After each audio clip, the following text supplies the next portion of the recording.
Mahdi Aslan.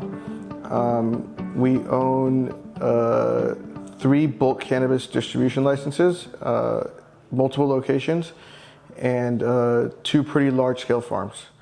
The first time I picked up any flower from them was, I believe, late 2018, 2019.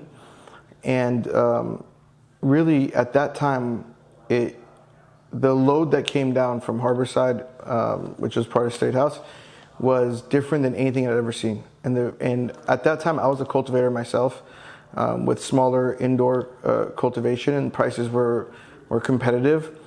And a friend of mine says, there's this great farm, it's called Harborside. It was started by D'Angelo, and I get the background. I'm like, great, and we kind of knew the brand. They were doing really well. Within the state, you know, there's a legacy to D'Angelo, the Harborside brand. So I was like, great, let's see what these guys are doing, right? And this is at the early stages. There was very few farms, licensed farms operating. With me, I was just learning about the market and what people are able to do. And now when you have the legalization of cannabis in California, you can hire the best help. You can hire the best labor. You could get the best grower. You can use any nutrient that you want. You're not limited in what you could do with like electricity, with a lot of factors. So it was, that experience was eye-opening, because I just remember getting the pounds, and in that moment when I saw that, I decided that I'm no longer going to grow. Because I was like, if these guys can grow this kind of quality up there in Harborside at scale, and it looked just like the indoor pounds that we were growing, very, very similar. It was the first time where it was this eye-opening experience about what the future market of cannabis in California is going to be, and these great cultivators and what they could do with product. Before that, it was either you're growing outdoor depth or you're growing indoor. And that was light assist stuff that was better than a lot of the indoor product that was on the market. I know they were very good at the things that they did. I knew that they grew really good flower, and at that time, they were at the forefront of light assist flower. So for me, I looked at it and I said, I know that these guys figured it out early, and they were able to do what they were doing better than anybody else at that time. I was like, what? A receiver's gonna be taking over Harborside, this great brand, this asset, this legacy. And you know, for me, I have more of an attachment to it because I've done business with them for a long time. I got to know a lot of the people there. I got to see a lot more stuff than the average person. But at first I was sitting there and I was like, this can't be good. Who is Pelorus? What's going on? These guys are gonna come in and take over this great, like what was a great company, and then I saw how it failed, but what are they gonna do? Break it up, sell it, shut it down, fire everybody I know? And so at first it's like who's Pelorus? There's apprehension. When I met you guys, the perception I've had of you guys and who I was meeting versus who I really got to meet, and I was like, wait a minute, these aren't the guys in the suits, the bad guys. You said, we've lent this much money, we've done this, we've worked with them, we've done this, we did this. I'm like, okay, my perception of it, of these guys wasn't accurate. Honestly, you guys were so willing to ask the right questions, have an open conversation, and you guys asked me, what would you do different?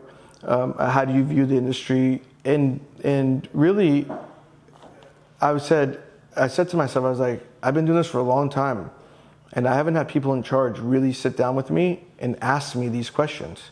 And so for me, I was like, this feels good, and these are the type of people that I can have these conversations with that will understand Harborside and the ecosystem, because they're going to come in looking at this like with new eyes.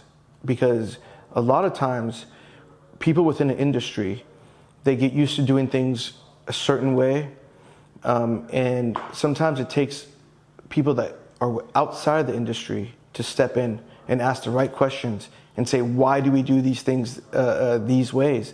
And at that point, I said to myself, there's no other better people to save Harborside than these guys. When I really looked at it, I said, who is it better to invest in than the guys that have literally analyzed the financials of hundreds of companies and lent to them and had conversations with them on a weekly basis on stuff that went well and the stuff that didn't go well. And now they can draw upon that experience that they have with all of these operators, and being able to now take that information that they had, the things that they learned, and apply it to a new business. And for me, that's the number one reason. So I thought to myself, I was like, these guys have thought about every angle and analyzed businesses from every perspective. And I bet I can learn a lot from them being in this industry. And I would rather have my money with people that have seen every way something can go wrong than people that have had success by luck. Yeah. I remember leaving that meeting saying, Harborside's gonna be in good hands. I even called some of the guys over there and I was like, dude, you guys are good. You're in good hands. These guys are gonna make the right decisions.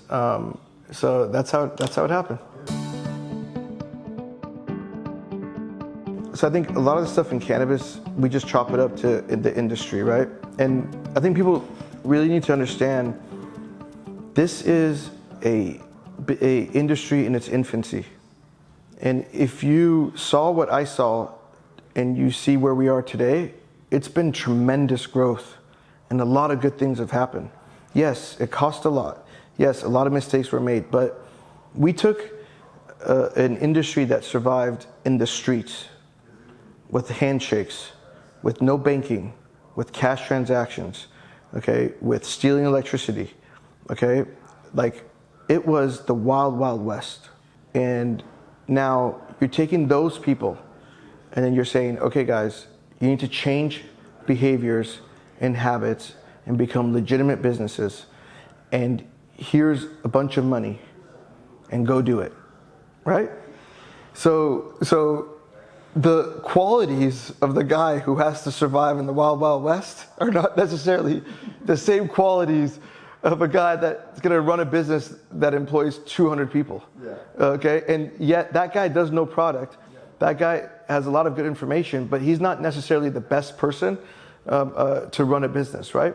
There was this sense in the industry that no one could do wrong and cannabis is coming online, but there wasn't substantial things done to fix the structure and the infrastructure of the industry. And I think now we're at that point where a lot of the problems are solved and we know what works and what doesn't.